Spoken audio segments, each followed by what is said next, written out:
If you enjoyed this video, please like, share, and subscribe. And please join me on my website at nanice.com. Thank you.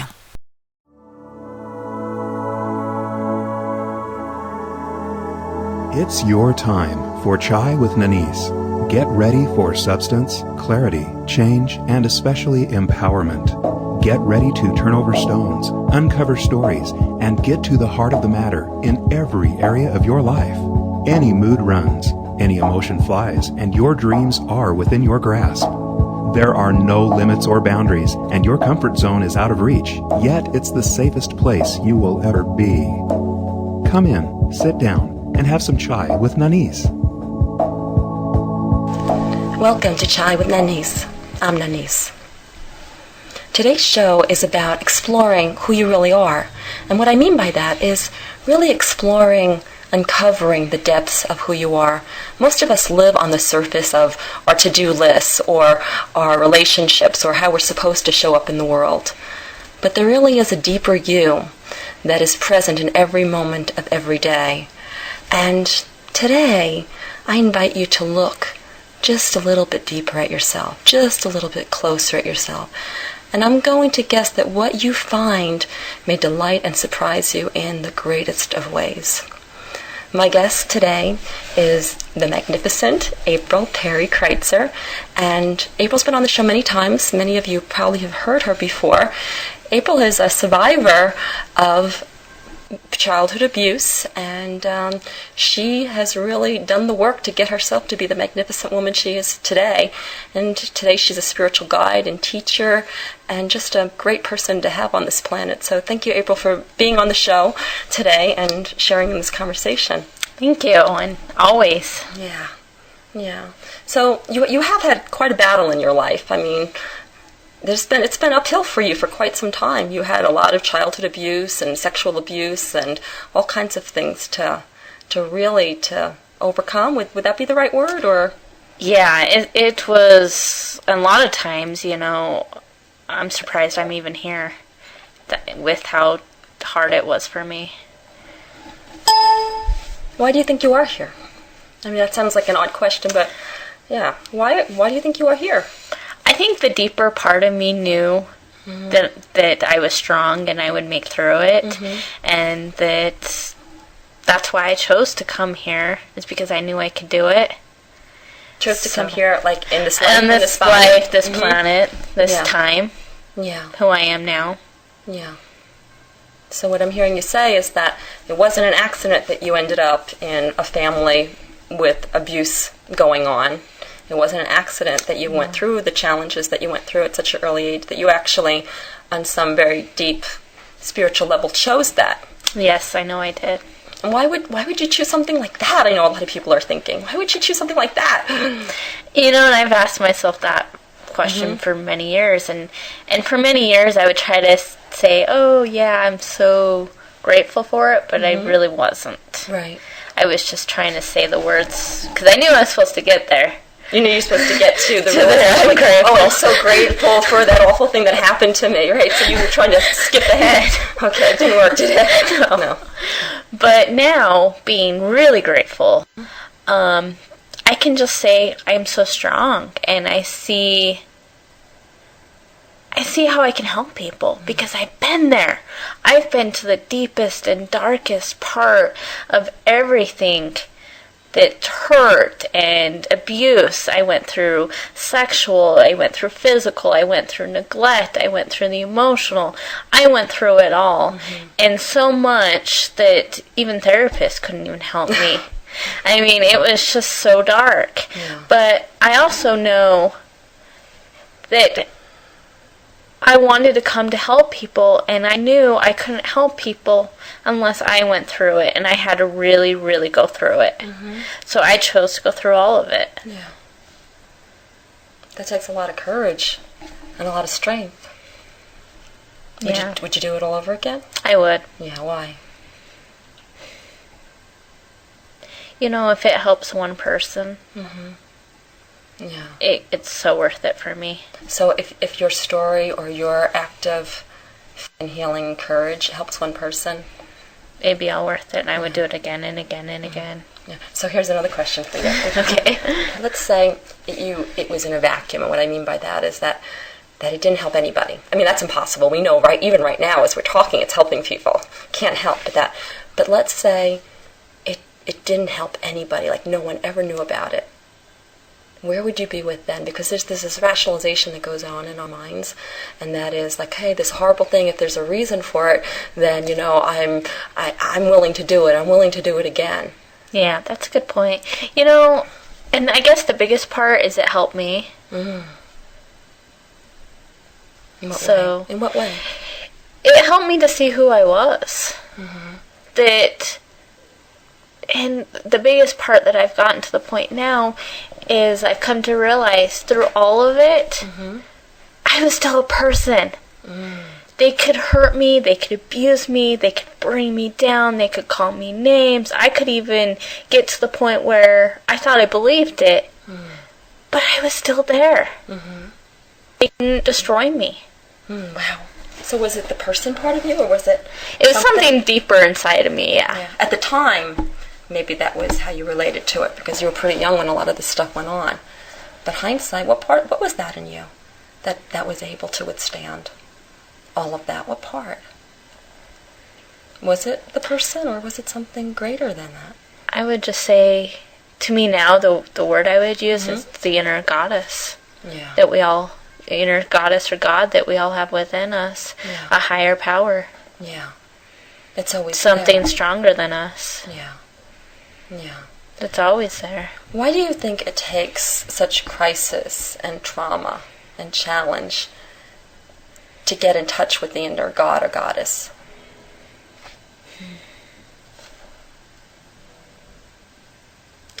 I think that's when we can really just shut everything down and let go enough to see it. Mm-hmm. I think it's always there.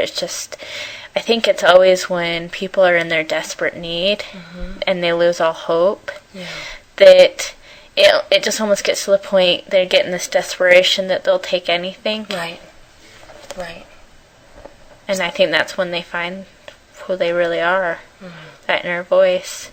But before that, I think they're looking for something outside.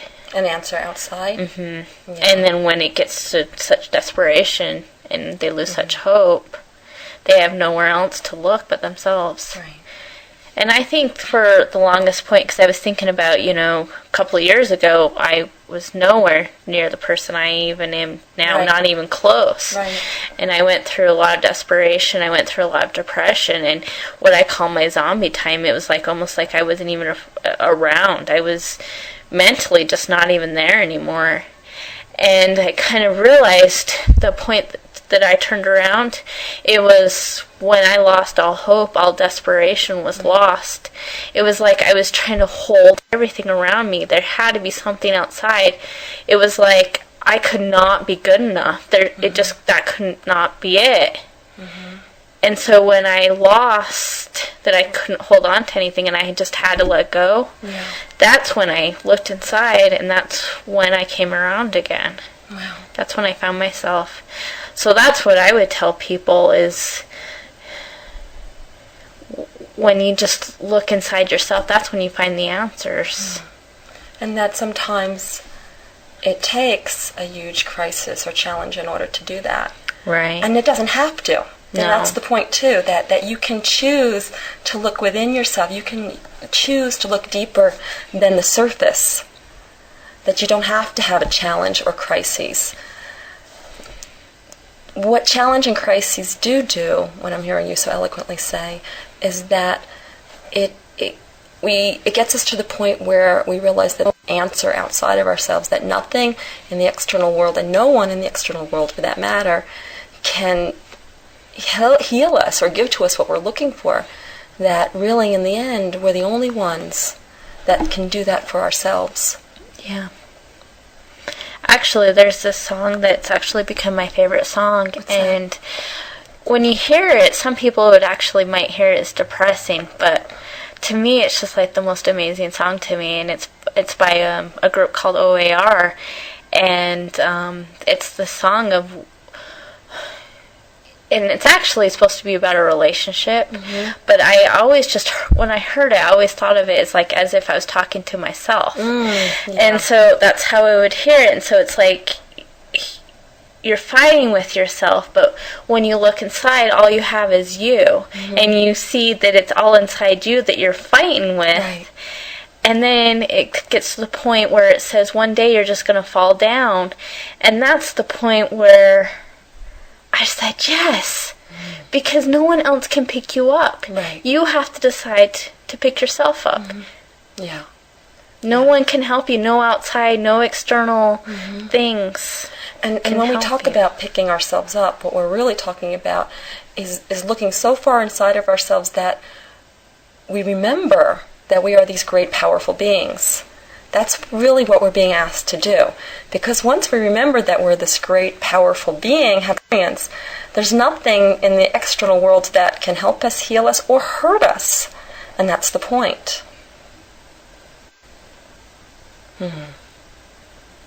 And I think just the beauty of knowing that you can just be with yourself and completely by yourself. Yes. And that being okay. I think that's the most beautiful thing. Yeah.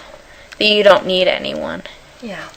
And not that there's anything wrong with having someone. It's beautiful. I believe that we're all on this planet to find deep love and connection and pleasure and infinite connection. The difference is when you are looking to someone else to fill a gap, to fill a need, to heal you, to be that safe place, to make you feel whole. That's when the issue comes in, because you're no longer having a relationship with another person. What you're doing is simply trying to externally get your needs met. You're trying to get someone else to recognize you as the powerful being that you are. And that's not going to happen until you do it for yourself. Yeah. No one else can recognize it in you. Even if they did, even if I came up to you on the street and told you what a magnificent, beautiful, powerful person you were, unless you really owned that and believed that for yourself, my words would be useless. It's not until each of us knows who we really are and how powerful and invincible we really are that we can accept that from others. It's almost like a catch-22. We can't get what we really want until we realize we already have it. Exactly. Yeah. Yeah. Yeah. Yeah. So, earlier we were talking about how you've learned so much from the challenges in your life. And you were telling me that you recently got to this place where you're just like you're done with the challenges, that you have gone to a place inside yourself where you can still grow, but you don't need the constant challenges, the constant pulling apart of everything. Tell me a little about that. Tell our listeners a little bit about that. What does that mean? Well, I've just gotten to the point where the biggest part is I've just been able to be open lately, and what that means to me is just going with whatever happens. So there's really no thoughts in my head. So every day is just a new day, and I just kind of go with it. So I'm not thinking about the future, what next I have. So I'm just kind of going with whatever comes. And so I've been in this place for probably a couple of months now.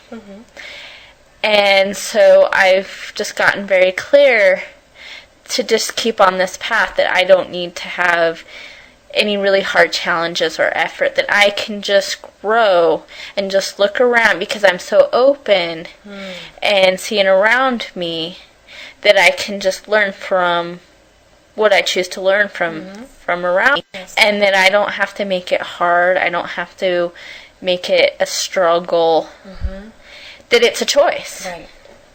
And I realized a lot of it, and this kind of sounds amazing, that it's hard to think that we make things hard, but I kind of gotten to the point where it's been a choice.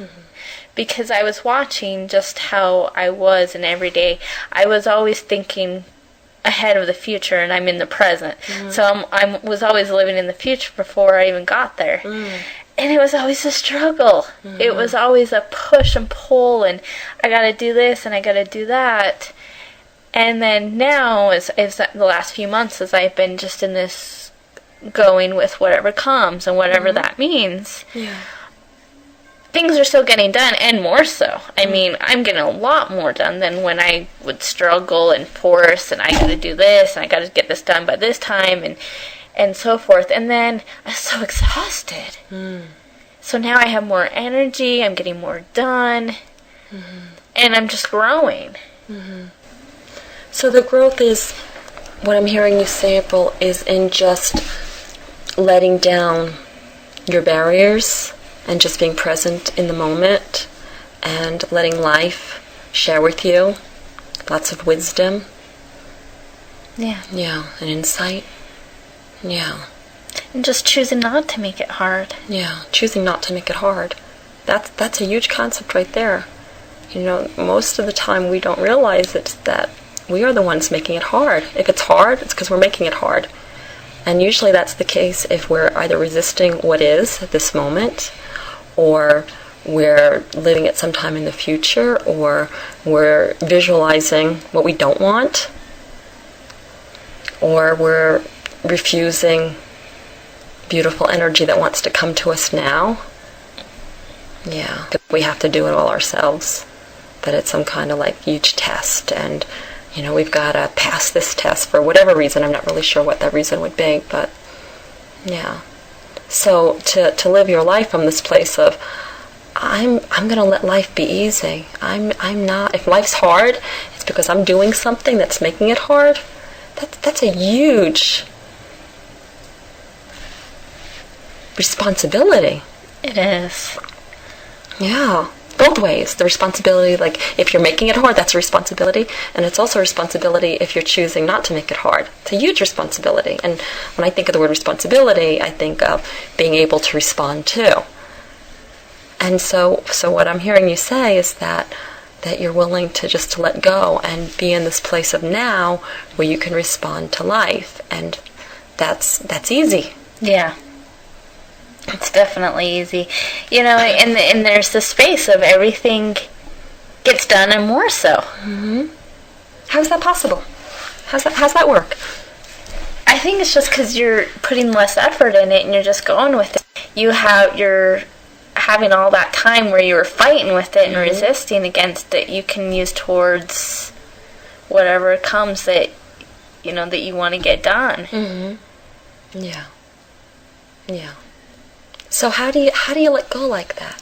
How do you get to that place where you recognize that you have been the one who's been making it hard, and that you're going to choose something different? For me personally, I don't think it really started out that way. My first intention was to just stay open and stay present, and that was it. And so I decided, no matter what happened, it didn't matter how bad it was or how bad I felt, that I was just going to keep my heart 100% open, and I was just going to be there in that moment, whatever it was, and I would just feel whatever it was I was feeling at that moment. And then when I started doing that, that's when everything just kind of came into play, where I would just be so present. I couldn't think about what was ahead of me. All I could think about was now, this moment, what I'm doing now, what I'm thinking now, what I'm feeling now. And it's almost like nothing else existed, because it didn't. Right. And it never does, even if you think it does. Right. So what I'm hearing you say is that you made a conscious choice, a commitment to yourself, which is, by the way, the only kind of commitment that really exists. Commitments to other people, they don't mean anything. It's the commitments that we make to ourselves. That's what's meaningful. So you made this commitment to yourself that no matter what, you were going to stay open. No matter what came in your path, you were just going to stay open and allow it to show itself, even if it was something you didn't necessarily like. Yeah. And you're just going to feel whatever there was to feel. Wow. I believe that's the secret for us all. The secret to finding ourselves and living our lives to the fullest and experiencing joy and peace. Because even in an experience that you're not enjoying, if you remain present to it, there's joy. Yeah.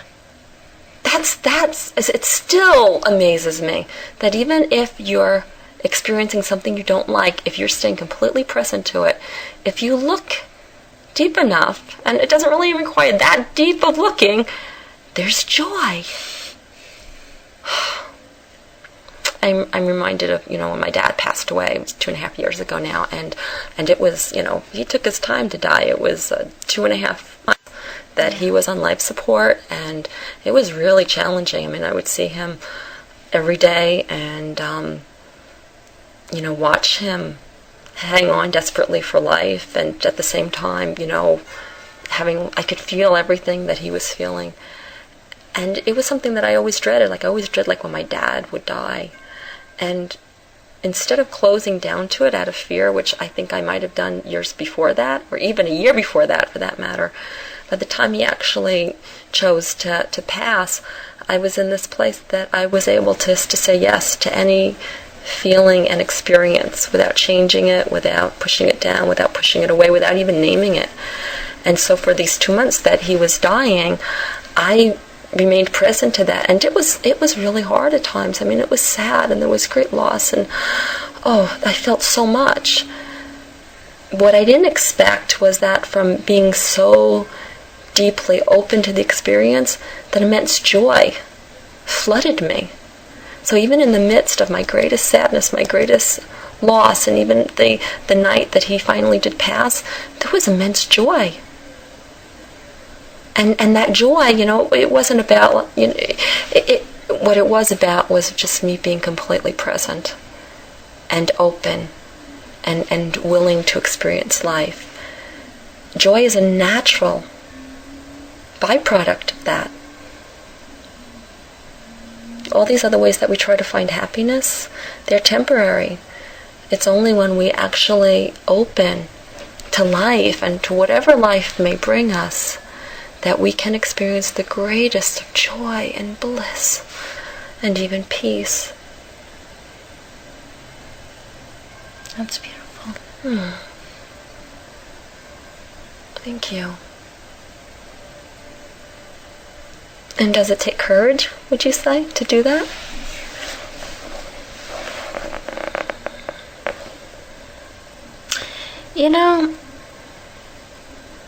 I just kept doing it, and it really didn't feel like it took courage for me.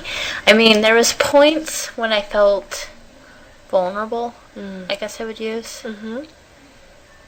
But even in those moments, it felt really great. The joy, it was I still didn't want to close down, even though parts of me were trying to fight with it and say, what are you doing? Mm-hmm. And those parts of you were the parts of you that protected you for all those years. The defense mechanisms that most everybody on this planet has to one extent or another, unless they evolve past them. And it's the part of us that tries to protect us from anything that feels like it's dangerous, including quote-unquote bad feelings. And here you are saying, it's like you're overriding that survival part of you, and you're saying, hey, wait a second, I'm just going to feel. I know who I am. I know that no matter what I feel and what I experience, it's not going to hurt or destroy me because I remember who I am. So I can do this. So it's like you override the part of you that says, no, you can't do this. You're going to lose, blah, blah, blah. Yeah. And from that place, what happens?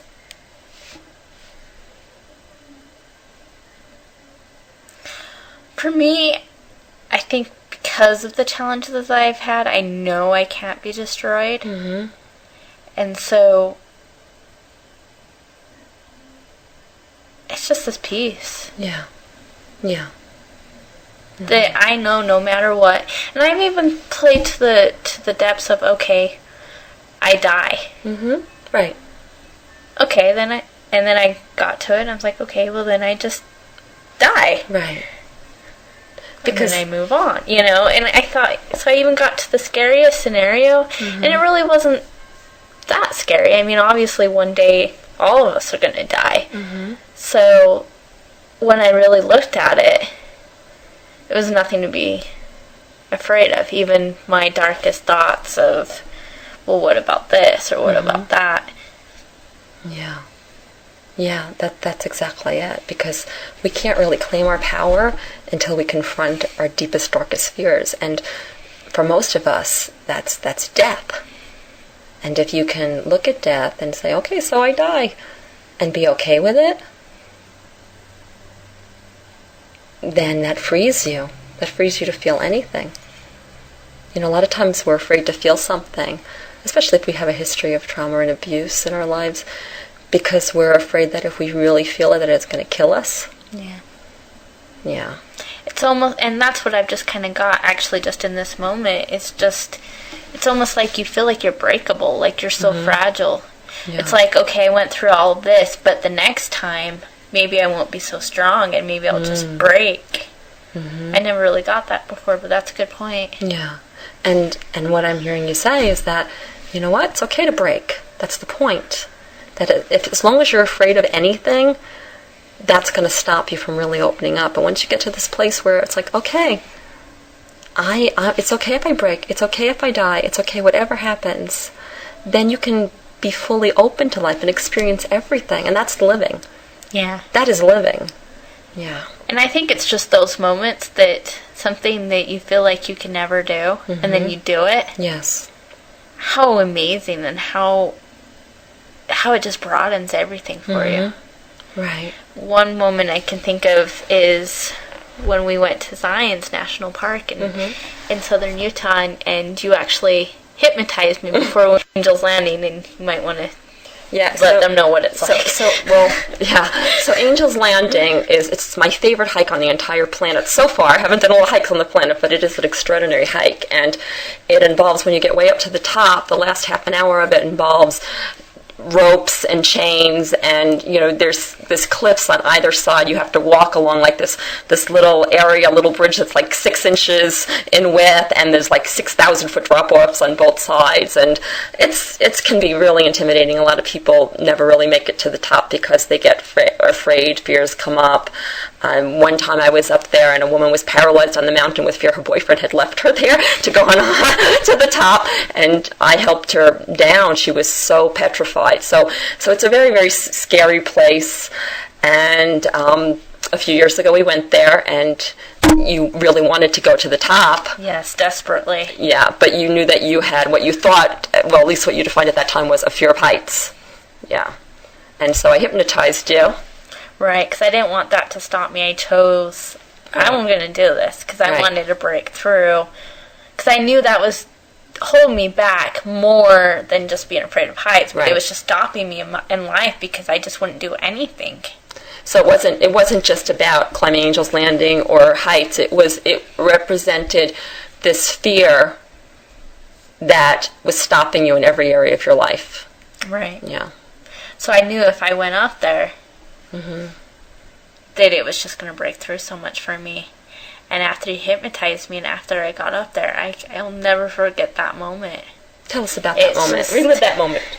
It's just this moment of when I finally got up there. It was like, I did it. And it was just this feeling of nothing's impossible. I can do it. I can do anything. And just this peace. Like, there's no fear. And yeah, it's just this moment of if anything's possible, that nothing could break me. And that if I really chose to do something and I want something bad enough, I could do it. Right. And I didn't let fear stop me. Fear is there for our protection. I mean, it's a good thing. Fear is not a bad thing. And what I mean by that is that it does this job of keeping us alive until we're conscious enough to start making conscious decisions. And that's what we're talking about. So it's like, I want my 2-year-old to have a fear of falling over the cliff. Okay, I want that because that's going to keep her safe.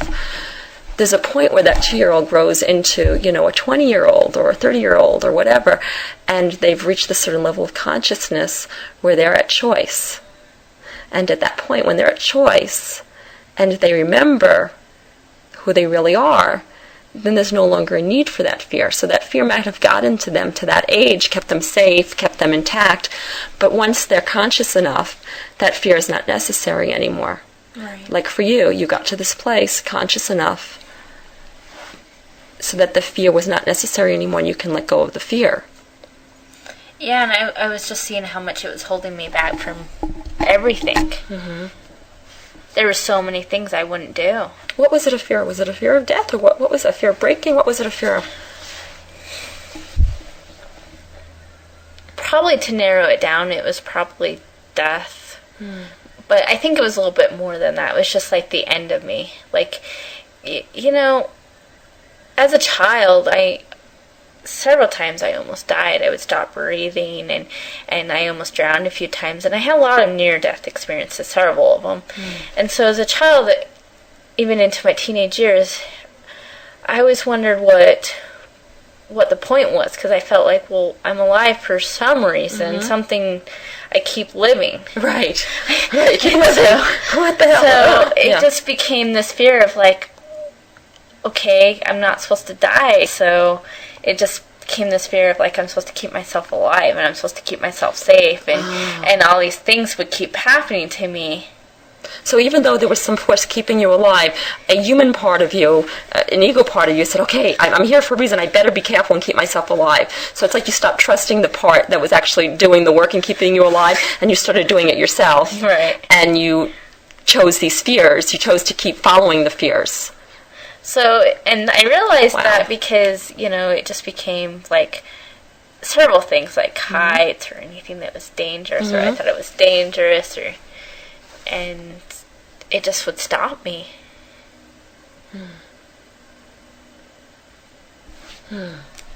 Yeah. So when you got up to the top of Angel's Landing, and by the hypnosis, it's not cheating, okay? Hypnosis is just speaking to another part of your brain that knows who you really are. Yeah. That's what hypnosis is in my view of the world. So, okay, so you get up to the top. It's a beautiful day. It's sunny. It's glorious. What's it like up there? It's just absolutely beautiful. It's something that I've never experienced before. It's so much beauty around. And it's more in this exhilaration. It's just something that I thought I would never do. And I actually did it. So there was a crossover or something, a train that switched tracks there, going from I thought I would never do it, and I'm actually the person who I've witnessed myself to have done it, so to speak. Right. Yeah. And it opened up my mind, well, I did this, so what else can I do? Right. What other opportunities am I missing? Yeah, because once you have that experience of going past the fear, going past whatever your particular boundaries are, whatever your particular fears are, what happens then is it expands to every other area of your life. Because if you can confront and overcome a boundary or a fear, then that means that you can do that in any and every area of your life. And that's pretty phenomenal. That's pretty powerful. And what you discover is that you don't break. Exactly.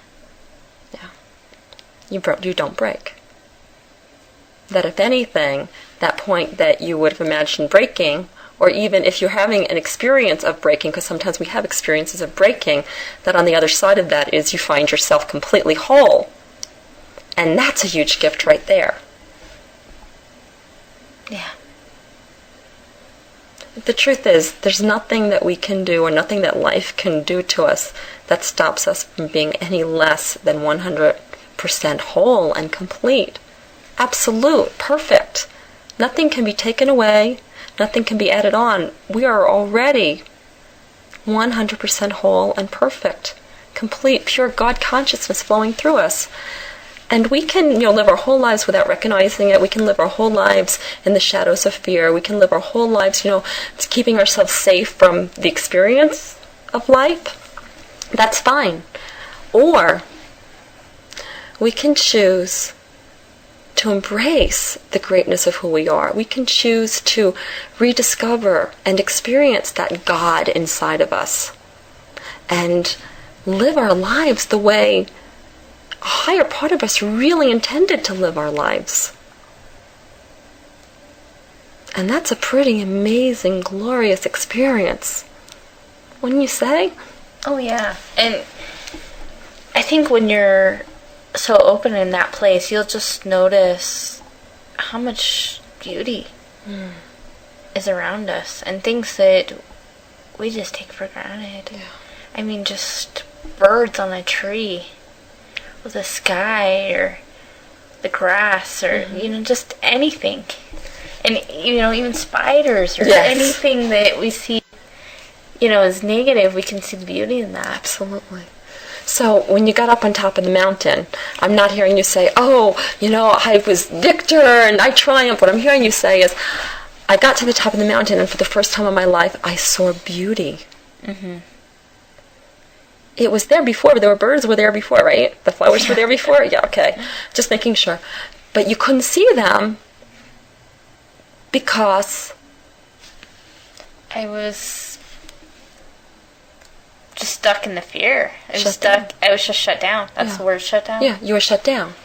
Yeah, so it's like here you think you're protecting yourself to live the, good, long, healthy life, but what you're really doing is you're killing yourself off in every moment by not living, by not being completely open and experiencing life, and that's the truth. The truth is if you are cutting yourself off in any way, if you are closing down in any area of your life, you are not experiencing your life. Yeah. Life asks us to show up.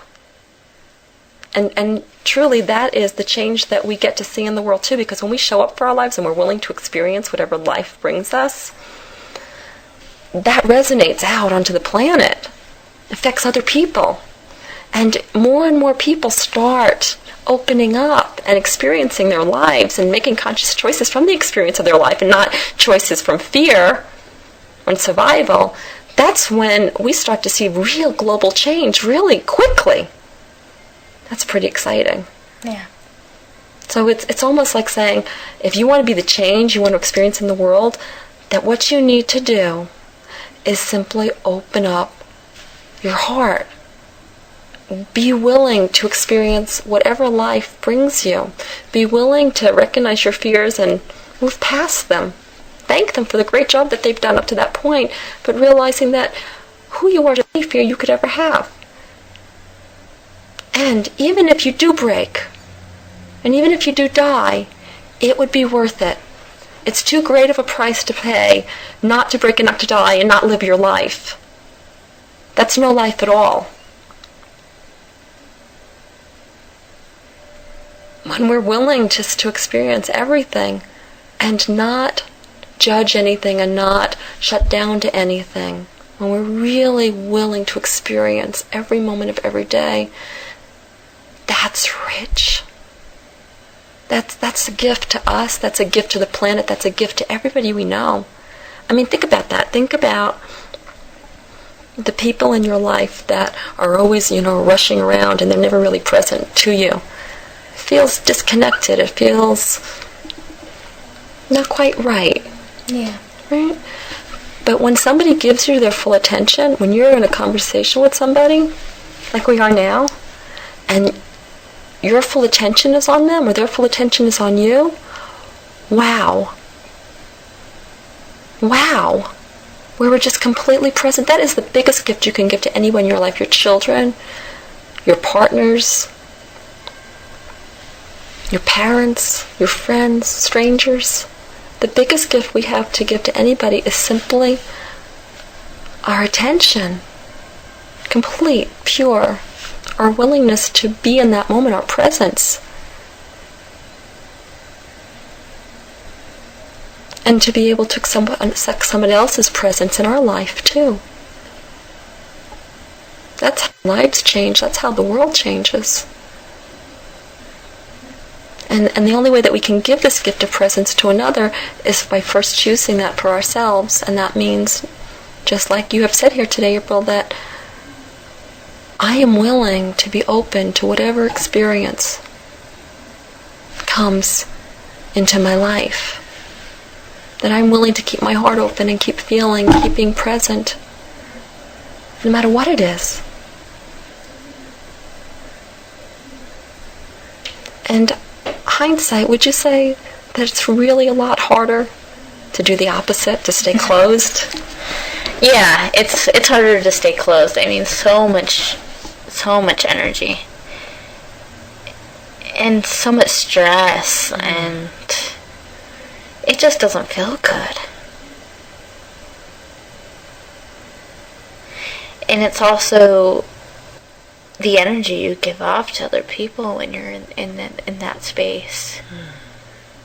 You know, and that's one thing I've been noticing, as open as I've been.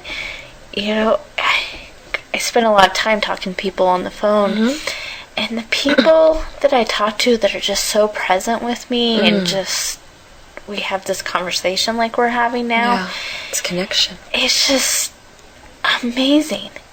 And you can see how their energy affects the other person. And I can just see someone that's just joyful and present. It affects the other person. Whoever that other person is. Yeah. I mean, there's been days that I've just gotten into this frustration place, you know. And then I'll talk to this amazing person on the phone. And I can't help but get off the phone and just smile. Right. And very often, I'd say every day of your life, you are that person to other people. Thank you. You're welcome. I'm clear that that is true. I've seen it. Yeah. And so for the people listening to us today, that's exciting news, that they can be that person to someone else. They don't have to figure out the right thing to say. They don't have to, have the best grammar. They don't have to know any of that. All they have to do is simply be present with another human being. And being present means that they dropped judgments and conditions and stories, and they're just present. They're just listening. They're just 100% there, and they're not thinking about, doing their laundry or picking the kids up at school, or, they're just right there in that moment. And that's the greatest gift we can give to each other, just by being... the truth is, those other things on our to-do list, they will get done.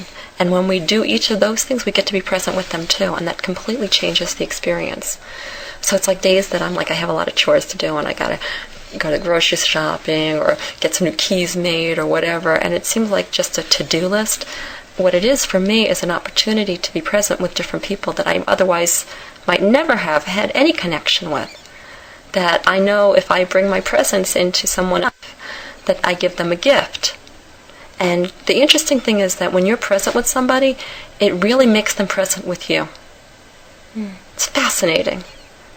And so I get their presence back, and together we just create a whole higher vibration that resonates out from both of us for the entire day or more. And that affects the world. Yes, that affects the world. It keeps going.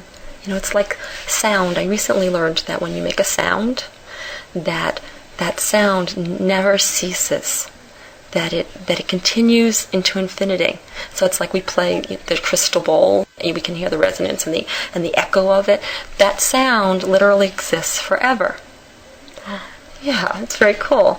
And so I believe that every emotion that we have, everything that we put out into the world, either physically or energetically or whatever way, that too vibrates out to the world.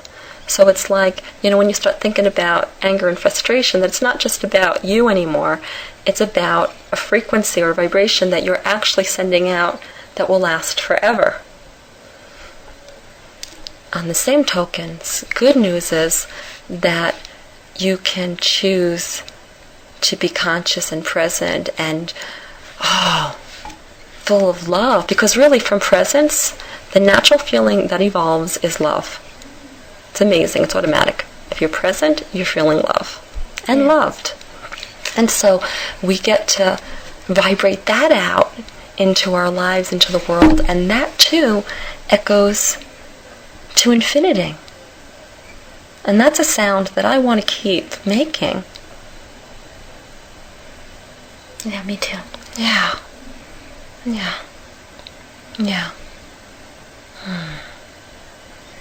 it's an amazing life. I mean, this life that we each get, it's a huge gift, and it asks to be experienced.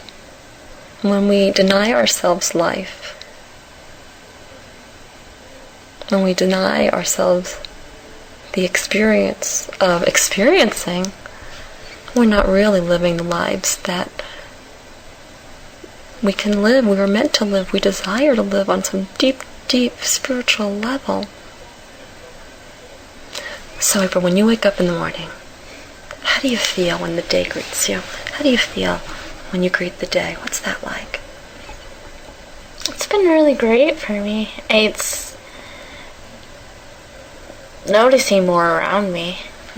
It's noticing, even if I go outside, it's noticing the blue sky, or even if it's cloudy, or just noticing the world around me that I just never noticed before. It was just I would get so stuck in, I gotta do this, do that, the stress of this and that. I missed my whole life. I missed everything around me. Yeah. And so when I wake up every morning, it's just being present with everything. And just the joy of simple things of like brushing your teeth, Yes. Yeah, exactly. Exactly. And it's just like, wow, that we can't have the ability to brush our teeth. It's pretty cool. I mean, you think of countries that don't have clean water or even toothbrushes. I mean, just this gratitude of my toothbrush. Yes, exactly. This gratitude of your life. This gratitude feelings that allow you to experience life. Yeah. Wow. Good job. Thanks. Good job. Thank you so much for being on the show today, April. You are an extraordinary human being, and your sharing with other people helps them light their own inner being, because it's all there, isn't it? Yeah. Thanks so much. Thank you. Please contact me at Nanice@Nanice.com and let me know your thoughts, your feelings, what's come up for you, might have had, what awarenesses, what questions. So just email me at Nanice@Nanice.com. I want to hear from you. And also visit my website, Nanice.com, Nanice.com, for lots of free inspirational articles, and I have a free book download right now. It's an amazing spiritual book that was inspired by a higher power at the beginning of this year, and I want to share it with everybody. And there's a free download, When This Day Has Come, by Jade and the Ascension Tribe. It's amazing. Lots of cool stuff on my website, and more coming every day. And please, when you go to my website, sign up for the mailing list there, because every day, Monday to Friday, I send out a Divine Inspiration. And what Divine Inspirations is it's an inspirational thought for the day that helps align you with your life, with love, with what it is that you want. And I challenge you to take the Divine Inspirations Challenge, which is just read a Divine Inspirations once every day and think about it for 6 months, and life will change. And when it does, I want to hear about it. I want to be able to share that with people. If you're so willing, let me know, email me. I'll put it on my website, or we can keep it anonymous. But I challenge you to do the Divine Inspiration 6-month challenge. Absolutely change your life. And so as today's show comes to an end, I see a huge, huge doorway. And this doorway is the doorway for you in your life, and this doorway asks you to walk through it. And in walking through it, what it is that you're doing is saying yes to your life. And saying yes to your life means that you're willing to experience what life is giving you to experience without pushing it away, without pushing it down, without hesitation. That you are saying yes to be present in your life, that you are saying yes to being the presence in your life. Because without you, without your presence, your life is empty. And so, a lot of people come to me over the years, and they've been feeling down or depressed, and their life is empty, they describe it. But what's really happening is they haven't been present to their life. And the one thing that I do with all my clients is I help them to find that presence in their life. I help them to return to simply being present and willing to experience all life has to offer. And in simply doing that, life changes. Everything around changes. And your life gets to bloom and become the beautiful, amazing gift that it was meant to be. Yeah, you get to have it all. Just say yes to life, and life will say yes to you. You have been listening to Chai with Nanice. Have an amazing week. Thank you for having Chai with Nanice. Please go to www.nanice.com for great free stuff that will empower you to live your best possible life. Free books, articles, shows, meditation audios, and so much more at nanice.com. That's Nanice.com.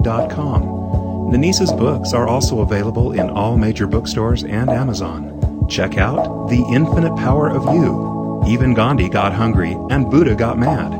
Zest Point, Lip Prints, and many others by Nanice Ellis.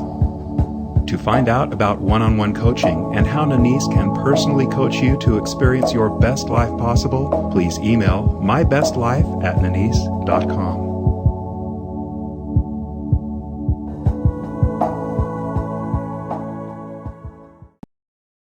If you enjoyed this video, please like, share, and subscribe. And please join me on my website at nanice.com. That's Nanice.com. Thank you.